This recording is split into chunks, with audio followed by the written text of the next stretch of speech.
welcome back to Energising Life with AKR Fitness. I'm Jace. I'm Lindsay. And I'm Mike. I was really hoping you would just, I'm Mike. Not me. Just to throw him off and see what We know our names. We're good. We're good. Just see what happens. Just to throw him. It's always fun to throw Mike off at the start. Season 4, episode 8. Yep. This has been, this season's been tough, and sitting on the seats, it's been an emotional ride, yeah. It's been a roller coaster. Really nice stories. Absolutely. Today we're going to summarise some of those stories, but we're also going to talk a little bit about injuries and setbacks and challenges, I guess. Where do you want to kick things off at? I think first of all is just acknowledging that they're inevitable along the way. Picking up injuries or having a setback. Hopefully you don't get knocked down by a car like Rachel, or just have the car sit on you for an hour. Yeah, but you're going to have challenges, and even if the person that tries to avoid all challenges, they're going to have challenges. Yeah. I think I heard it said once that if you don't, let me get this right. Yeah, if you don't go and pursue challenges that inspire you, you're going to meet ones that don't. So like the person who doesn't want to go out and do things in the world because they don't want to challenge themselves in any way, they're going to have a different set of challenges anyway. Or here's a better example. The child who is never challenged to do things for themselves because parents, guardians, whatever, are doing everything for them, then they meet with challenges later in life because they don't know how to do anything for themselves. So challenges are valuable and they're inevitable. And so, let's have a discussion about what do we do when some of the ones come our way, some of the ones we maybe didn't want or expect or hope for. Yeah. What do you think, Lens? In terms of a story of my setbacks and challenges, or If you've got a story to share, that'd be... I think, well, like Mike said, I think we've all had a challenge or a setback or an injury that sticks in your mind maybe once or twice. I think for me, I'm going to go travelling story, but just came back from travelling. This is an injury that sticks in my mind vividly. Not the barbecue one that Patrick mentioned. I'm not going to go there. That still haunts me. Losing haunts me more than the injury. The injury would have been worth it if you won. Correct, but I didn't. Anyway, so back from travelling, hadn't really done much, I'm going to say, football training, 90 minutes of movement, shall we say. And a team asked if I would play for them. I think I'd been back maybe 2-3 weeks. So I was like, yeah, all right, why not? Lower league, thinking, I'll be fine, no problem at all. So jumped into this team, 90 minutes football, did score, just put it out there. But I honestly was so sore for like maybe a week after, and the following weekend I had a wedding at a festival. And a wedding at a festival? A wedding at a festival. There was a little chapel, Belladrum. Nice. And the night before the wedding, it was the Friday, we were dancing, having a really nice time to a band that I love, and I just felt like, I don't know what, people say pain, there's just a feeling of an overstretch, my quad, it's almost like I heard it, and I was just like, oh my God. And so I struggled to walk pretty much. But because it was a Friday and I was there till the Sunday, I kind of just soldiered on through it, and then ever so often I'd need to pull up a little bit and not as, like, couldn't dance or whatever. So I went to the physio and I came back at like maybe the Wednesday, and she looked at me and she was like, Lindsay, I don't know how you've still got a quad muscle attached there. It was horrible. So from that point, she was like, you cannot do anything pretty much for about 8 to 12 weeks. And I was like, she put you in a box. Horrible. Like my mind, in that period, you probably didn't want to be anywhere near me. I was horrible. Like it totally took... For the full 12 weeks? Yeah. Well, probably the first 8 weeks. Because I went into myself a little bit. I was like, well, if I can't do anything, I'm not doing anything. And so what was the knock-on effect? Diet, relationships, lifestyle, relationship struggled. I couldn't like I was just really snappy because I wasn't getting my fix from it, because I know how good it makes me feel. My relationship suffered. I was probably eating far too much rubbish in the first 8 weeks just because it was making me feel good in the moment. I couldn't demonstrate at work, so that was putting me off. It took notched down my confidence a little bit. And it wasn't until I went back to physio and things were starting to get a little bit better that then I was like, had this glimmer of hope. Oh, actually, it's not forever.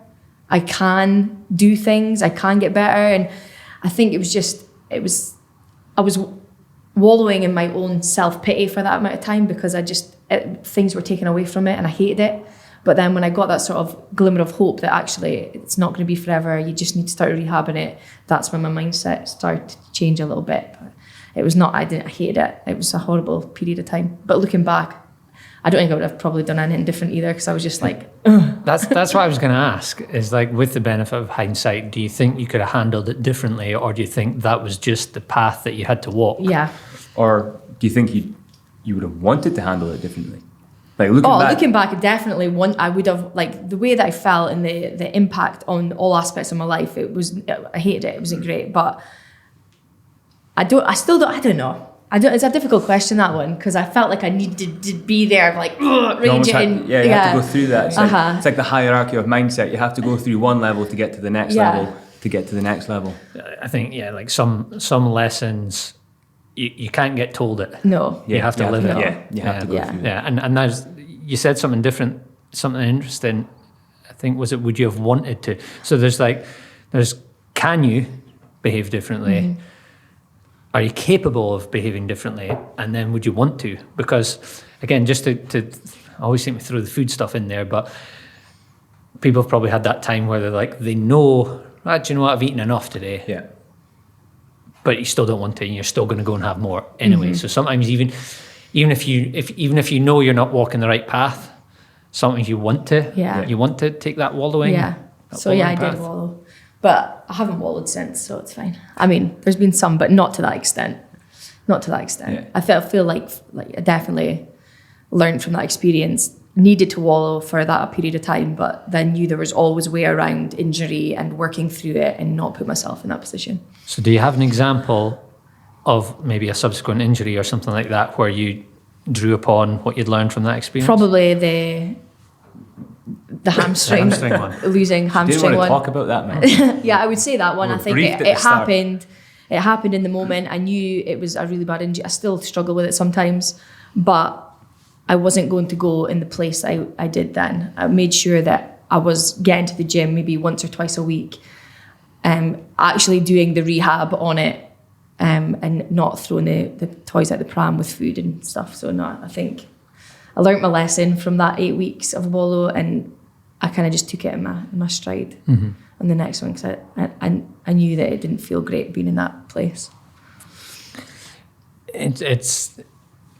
It's like it epitomizes the idea, and I know it sounds trite when people say it, like, oh, you know, what doesn't kill you makes you stronger. But I read a book, right? The book's called What Happy People Know, and it was a great book, and he had an interesting definition of optimism.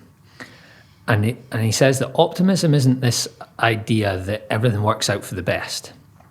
Optimism is recognizing that nothing is all bad. Nothing is 100% bad. So even in these really bad experiences, there's something good that you can pull. Mm-hmm. And so as horrible as that experience sounds like it was for you, well, then you're in some way, like, all things being equal, you prefer not to have the experience in the first place. Yeah. But in some way, you've taken something that's made you stronger, more rounded, more wise to deal with something else. It's very much meta-ethics in terms of, well, what is good and what is bad, because this bad situation has a good light to it. So there's that, like, it's finding the good in it, and leveling up. The trolley equation thing. So isn't that? I don't know if I shared this one on an episode before, but there's this old story.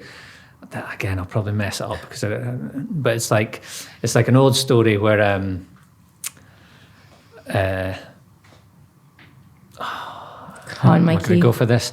It's like, I don't know. There's like an old town somewhere, and the guy's son is learning to ride a horse, and he falls off the horse, and everyone's like, and breaks his leg, and everyone's like, oh, that's bad, he's broken his leg.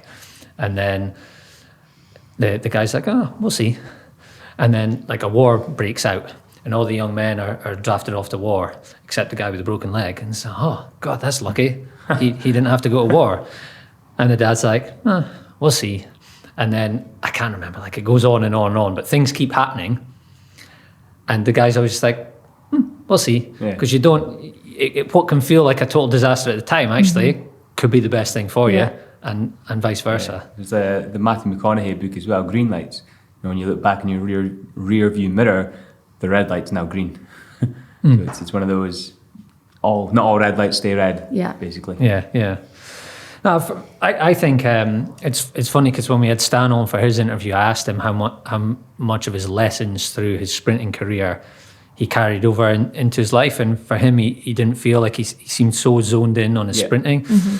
For me, though, and I've learned like with working, as a personal trainer with people, like how many of my experiences playing semi-pro football have served me, even like overcoming setbacks and injuries and things like that someone maybe injures himself, goes over their ankle out for a run or something, and it's the first time they've ever actually had to encounter a physical injury, and to me it's like I feel like I've got the tools, but to them it's not like. So for me, I've broken a foot, fractured an elbow, pulled groins, Achilles injuries. I got my head stamped on in a cup final. I had to come off during the cup final and get stitches in. Also had to get stitches across my forehead in another game. Was in a Rigmore hospital in Inverness and stuff like that. So like I've been through so many. And I think what really helps, and again, there's a bit of Stan's story here, is there's like an athlete mindset where you've got, like, I've got to get back in the park. Yeah. So, and I think in sports, it's easy because you can cast the vision. I can cast this vision ahead and be like, okay, I'm coming. I love the line, a setback is a setup for a comeback. So I would, don't get me wrong, like I'm sure my mom could probably tell you a few stories. Like there was, when I broke my foot, well, I actually got my tonsils out. No, I broke my foot and I got my tonsils out like 2 days later. Oh my God. And I was not a fun person Horrible. to be around. And actually, I didn't even know my foot was broken. I got misdiagnosed and it was a whole disaster. That was his career over. I played for 4 more years, but the foot was never the same. And that was basically the beginning of the end, I guess. But I think, so I've gone through periods of that, like moping and misery, but also a lot of the time I learned to just go into this attack mode.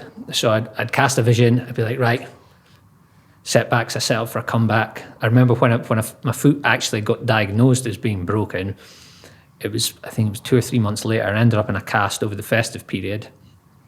And I had this little routine set up with my little dumbbells from my upper body. I had this like power breathe thing. I don't know if you would have heard of those, Jays. Back in the day, it was meant to be like resistance training for your lungs, where you breathe in and as soon as the cast was off, I was swimming, I was on my bike, and it was all like this, like, I'm coming back, baby, I'm like, and I think being able to cast that vision is a really, see really yourself out the other side of it. helpful thing, yeah. It's almost living your own underdog Rocky story, thinking, right, I'm here now, and there's where I need to be, I'm going there. Yeah, I think so. And do you know what? I remember, was I still playing football? No, I've stopped playing football. I'd come back from travelling. I think I have told this story before maybe, but I was working as a trainer out of a commercial gym, and I was living with my dad at the time because I was just back, I didn't have any money. And I was cycling to the gym, and one morning I was riding no hands, trying to fix my light. It was just stupid, and I fell off. And I bashed my elbow, didn't realise it, well, it was sore at the time, took the PT session, and then I was like, oh, this is getting really worse. So went to hospital after that, found out that my elbow was fractured, and they didn't cast it, they just put me in a sling. But do you know what? I took great pride because I was back at my dad's, like, I don't know if it was like 2 days later or whatever. I heard him on the phone to my brother, and he was like, he's just getting on with it as if nothing's happened. Yeah. And like, it hadn't occurred to me that that's what I was doing at that moment, but I remember like feeling a sense of pride there because I kind of thought like, what else? Yeah. Is that through? Do you think that's through all the experiences of being through injury and setbacks and comebacks? You thought, oh, this is nothing. I'll be fine with this. I think certainly having gone through stuff before it helped. I also, even though I wasn't playing football, I had a cast of vision pretty quick as well, because I was like, right, by Christmas, this was, I think, I'm sure it was November. By Christmas, I wanted to be able to like do a pull up again. So I was like, okay, here we go. And I just modified my training. I worked around, and actually the opportunity, because I couldn't like hold any weights, and I was very limited to what I could do. I started just doing heaps of hamstring curls because it was one of the things I could do. And when I eventually got back to being able to train properly, I was like, my hammies are in great shape now. So there's opportunities to be found in them as well. I want to tag on kind of just to Lindsay's question there. So you mentioned attack mode, but you also mentioned a list of injuries. Now, have you always had an attack mode mentality, or is there any point where you're like, after 2 or 3 injuries, you think, why am I always getting injured? Why is it just me? Like, did you have any like victim mindset to it? I don't think so, right? So for my first 4 years of playing Highland League football, I basically never had an injury, barely missed, once I broke into the team, barely missed a minute. I thought you were going to say barely missed a goal. Barely scored a goal is the truth. After I got that foot injury, I started getting lots of niggles, and I think ultimately that took away some of the pleasure, especially for me. I always need to feel like I'm improving. When I was feeling like I was playing below my capabilities and not being able to get better, there was a problem. But I think one of the things I do want to share is the suffering of it, because injuries, you want to know exactly what's going on, exactly how long it'll take, and things like that. And you don't know because... Like, misdiagnosed as well. Misdiagnosed. That must have frustrated the life out of you. Yeah. Listen, right. I was getting a deep tissue massage in my foot, and she's like, into a broken bone. And she's like, I think it's scar tissue. We just need to break down. I was trying to run on it, and it was agony and agony and agony. And eventually, the physio's gone, I think we need to get you scanned here. And there's a whole process where that was taking ages to get the scan and get the results. And then eventually, like, I get the guy on the phone, he's like, you've got a comminuted fracture of the intermediate cuneiform in your right foot. I'm like, what? Your bone's in bits. And it's like, ah. But the bit I wanted to get to was even less serious injuries. And they can be even more frustrating because there's not always a clear cut. And even a physio is they're trying to diagnose and figure out, but they haven't got X-ray vision, and it's not always like pain's complicated. It's very. And all you want is an answer, and you're just like, oh. Yeah, and do you know what was the worst feeling ever is you have to travel with a team when you're injured anyway, and so you put on your club suit, you sit in a bus for 2-3 hours to go to some game. You've got all like the old guys from the committee or the people you've not seen since last Saturday. All right, Mikey, how's it going? When are you back? And I just felt like every week I was like, it's looking like a couple of weeks. And it's miserable because you feel like you're not part of it. No. You're not contributing. The team win and you're not part of it. The team defeat and you couldn't have helped them. And then 2 weeks later, it feels like you've not made any more progress. Well, Mikey, how's it looking? Be a couple of weeks. And sometimes I played under managers, some of them are like, listen, don't worry about it. And then other ones that have gone, it's been a couple of weeks already, Mike. And you're like, do you think I want to do this? Yeah, so you're doing it for the fun of it. It's really, really horrible. And, and that's fairly minor musculoskeletal injuries that really, I was going to say not affected my life, but football was my life, to be fair.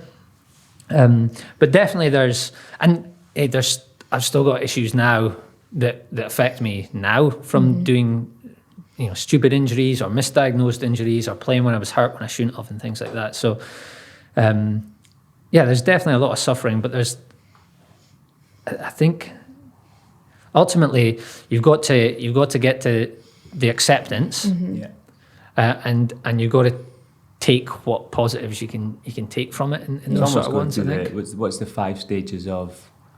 5 stages of something. What is it? Grief or loss. Am I going to get them all? Anger, denial. Accept. So I can't remember. There's three of them. It's the I think it's the Kubler-Ross. You need It's to go the through all of them. Kubler-Ross change curve. Yeah. It's those three. That cycle. But you know what? Actually, there's another one that I think I took from that What Happy People Know book. Oh God, am I going to remember this one? It's the 3 Ps. It's the 3 Ps, right? I'll get it. So when something happens, we take it personally. We think it's pervasive, as in it affects everything in our life, and we think it's permanent. And like, if you can recognize that, rarely are they. Like the fact that I broke a foot, or I fell off my bike, or whatever else happened, wasn't personal. It's just like it happened. Or take like how hard it must be. Go back to Patrick's interview when like you just get symptoms and then you get a diagnosis of MS, or Rachel getting hit by the and that's car where sort and of stuff. like the feeling of being the victim comes in. Then if it's delved into that personal side, like, why me? How am I going to go? Like, why has this happened? Yeah, and I think, as we've said, and we should have researched that blooming change curve before, because I think there is stages that you have to go through, and Patrick touched on that with his one. Like, you have to finally just relieved. Yeah, and it's fine to have that sense, and you probably need to process the emotion. I think you have to go through it. I mean, at the time of recording this, I picked up a little knee knock, and I remember thinking to myself, this is just the most annoying thing ever. Like, I love training lower body and legs and doing stuff, and now it's limiting me. And I know, like, we're chatting sort of, look at the bigger picture, like, you'll be fine, whatever, it's not going to be forever. But at the time, like, in the moment, it's everything. And obviously this is just a tiny wee little knee niggle. I'm going on educated guesses of Google on what's happened. But it's nothing compared to the stories we've heard. But even then, in my life and in my bubble, it's everything right at that moment in time. And it's really, really difficult to see past it. And I actually think recording this entire season has helped me come to terms with, it's just a little niggle. Like, it's not forever. Yeah, like your knee's not. In the grand scheme of things. You're not going to squat for a week. Shut up and get on with it, Jace. At the same time, as you've said, there's no value in guilting yourself and saying, oh, geez, like, Rachel got knocked down by a car and I've twisted my knee. I think you have to process that sense of loss that you have and allow yourself to be upset with it. But then there's a line where repeating the story. I find myself that with that blooming foot story. Yeah, amount of times I've told that story, and it's like, comes to a point where it's not serving me to repeat that story anymore. No. You must think of it though as if, like, what if you've got diagnosed right to start with the broken, Yeah, I would have had it cast straight away, and I would have been back and whatever. What ifs, Jace? No what ifs. He lives with regrets. But I was just thinking, so, like, obviously the niggle, and when we're talking about, you have to accept things and allow yourself to feel guilty and allow yourself to feel that sense of loss. I do believe in these hierarchy of mindsets. I think the first hierarchy is victim mindset, where, well, everything happens to me. Like, why me? It's on me. And then there's what's the opposite of the responsibility? Or? No, not the. I should have really thought this one through. It's basically, so after victim, there's it just is, okay, it's not acceptance. Great. Yeah, I guess so. And then there's the optimism after that. What's the opposite of optimism? Pessimism. That's it. So there's victim, pessimism, optimism, and then there's realist realist optimism after that. And each level you finally work your way up. You kind of, but you have to go through the levels. But you can't get to the top of a multi-story car park by just appearing there. Jumping. You go through the levels. And I think that's really important to just remind yourself of on anything. You're like, your boss comes in last minute on a Friday night and hands you something. You're like, oh, can you stay and do that? You think, why me? Why can't you go over and pick Sarah over there or whoever it is? Just, why have you given it to me? That's just typical. Of course it's me. But then at the same time, that's maybe picked you for a reason. You're the best person for that job. But you have to go through these levels in order to just accept things and move on from them. And I think possibly, probably, maybe once you've gone through them on something, you can probably get better at Yeah, going through you can them. go quicker. You can you take Transfers that. through all parts of your life. Yeah, Yeah. you take the elevator instead of the stairs or whatever it might be. Yeah, it's kind of like it is what it is. Yeah. It is what it is.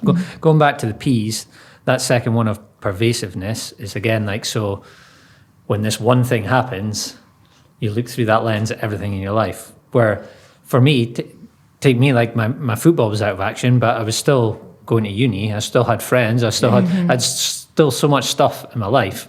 And so it's easy to think, right, my whole life's... Yeah. It's like labeling yourself like as the injured one, as the ill one, Yeah. and sticking with that. But actually, in hindsight, like if you zoom out from it, it's just a tiny part of your life. You've still got everything else going on. Yeah. So don't like let it consume you and every part of your life. Yeah, and there are situations, like again, go Patrick, chronic illness, or Rachel's entire life was disrupted by that accident. But like for a lot of the things, yes, your whole life might be changed, but it's that 3 P's of like, there are still other areas you can lean into. Yeah.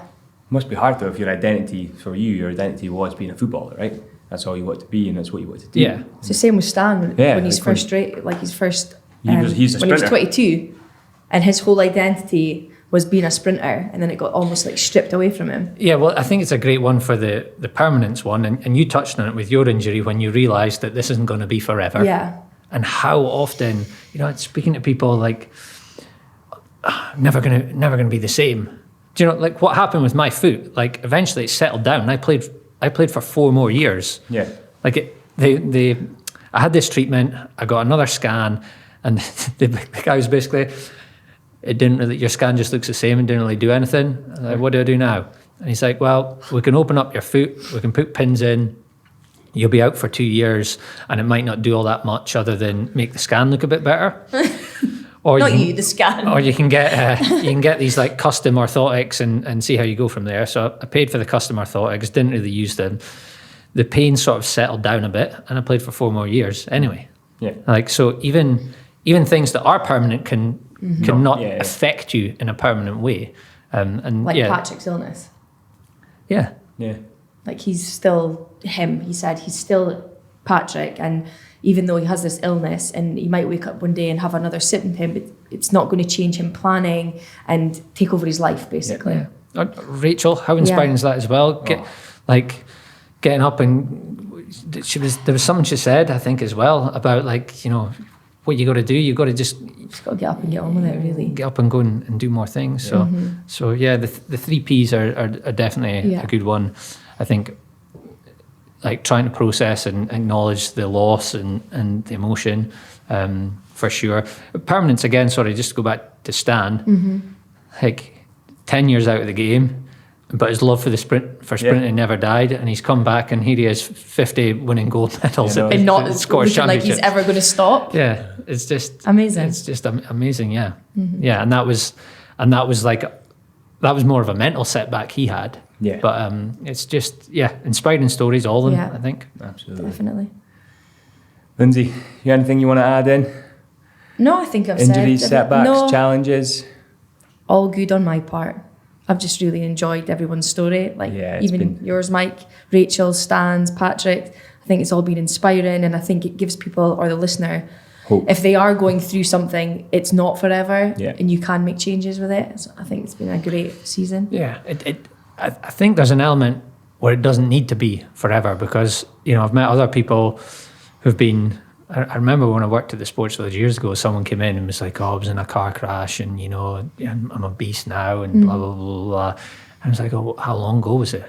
It's like 10 years. It's like, it doesn't need to define you. There's an element of life that's still in your control, and I think that's what's been inspiring about the 3 guests we've had on this season. I think challenges as well are, I think you've got a really good analogy, Mike, about how life would be boring without them.